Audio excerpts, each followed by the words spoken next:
जय हिंद defence aspirants, welcome back again. This is Divyanshu Pandey. आज के सेशन में हम यूनाइटेड नेशन सिक्योरिटी काउंसिल के बारे में जानेंगे और इनसे रिलेटेड एग्जाम में प्रश्न कैसे पूछे जाते हैं उसको भी हम देखेंगे।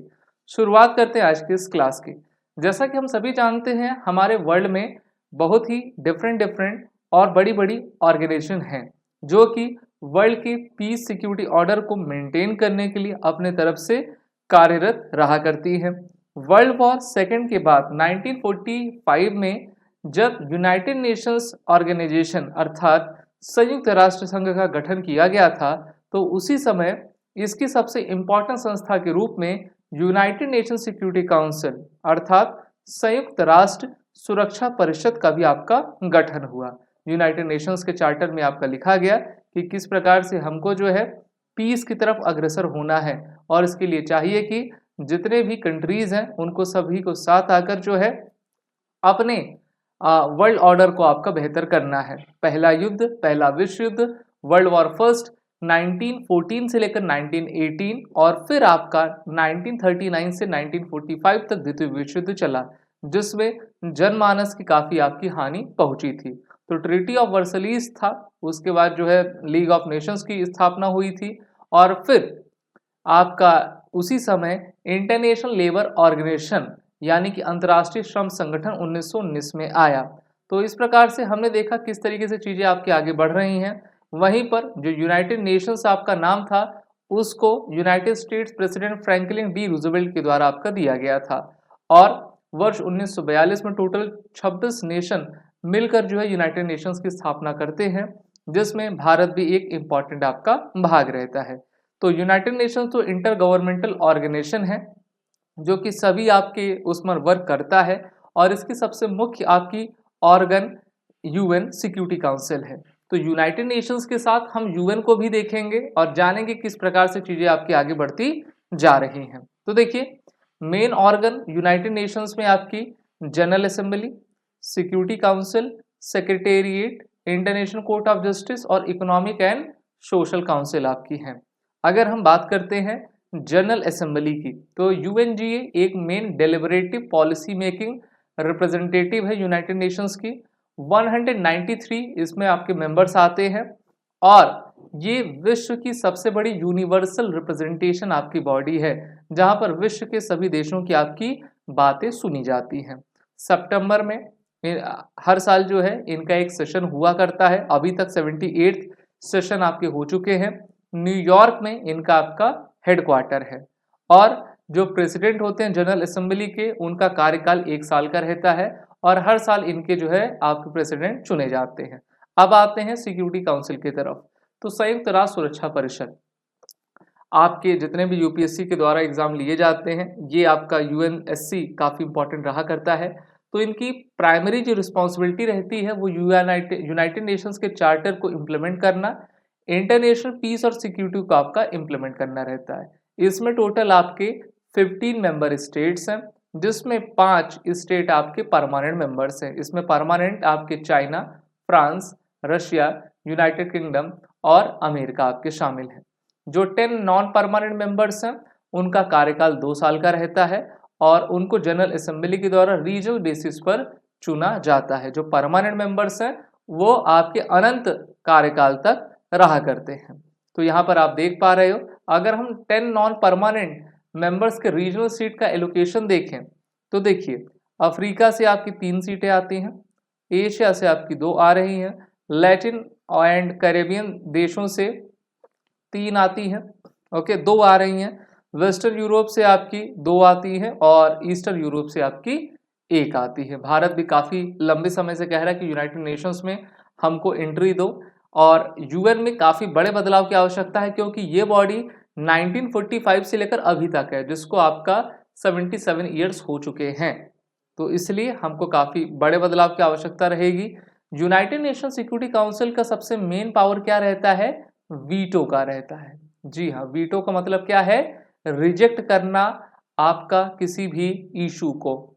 मान लेते हैं टोटल 15 मेंबर्स हैं और किसी एक देशों के द्वारा आपका कोई ड्राफ्ट लाया गया। अब 15 में से 14 देश जो है उसके फेवर में है, लेकिन परमानेंट 5 में से अगर एक मेंबर कोई जो है उस पर वीटो लगा देगा तो उस ड्राफ्ट को आपका रिजेक्ट कर दिया जाएगा। तो ये आपके वीटो की पावर रहा करती है।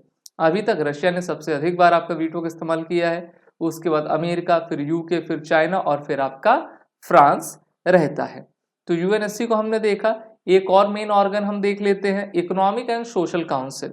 तो ये policy review, coordination, policy dialogue, economic, social, environmental issue पर आपका देख रेख करती है। इसमें कुल 54 मेंबर्स आपके रहा करते हैं। ठीक है, 3 इयर्स का इनका आपका कार्यकाल रहता है। ग्लोबल इंपॉर्टेंस को सस्टेनेबल डेवलपमेंट में हम कैसे आपका मेन तरजीह दे सकें, इस पर यूनाइटेड नेशंस के डेवलपमेंट कार्य को आपका किया जाता है। अब आते हैं ट्रस्टशिप काउंसिल के ऊपर। तो इसकी स्थापना 45 में की गई थी। Trust territory is a non self governing territory place under administrative authority bye ट्रस्टशिप council of the United nation. 1994 तक थे, उसके बाद इनको आपका हटा दिया गया क्योंकि इनको जरूरत पड़ी नहीं।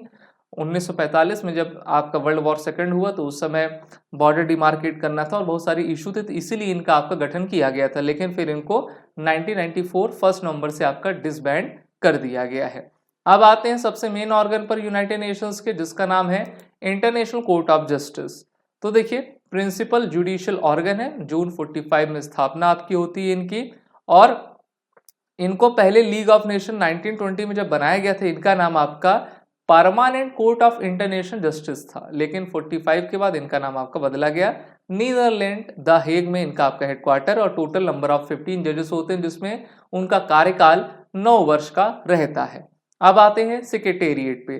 तो secretariat general 10,000 of international UN staff से आपका बनाया गया है और ये आपके न्यूयॉर्क में है। तो काफ़ी इंपॉर्टेंट, ये एक तरीके से कह सकते हैं कि बॉडी है। 5 ईयर रिन्यूएबल टर्म इसमें सिक्योरिटी काउंसिल का आपका सेक्रेटरी ऑफ जनरल का रहा करता है, जो कि चीफ एडमिनिस्ट्रेटिव ऑफिसर रहते हैं।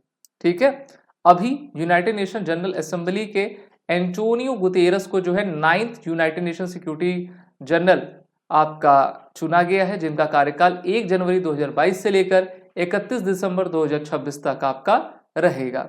तो हम देख सकते हैं यूनाइटेड नेशन सिस्टम किस प्रकार से कार्यरत रहा करता है। सभी देशों के द्वारा इसको फंड किया जाता है। अमेरिका सबसे अधिक इसमें फंड प्रोवाइड करता है।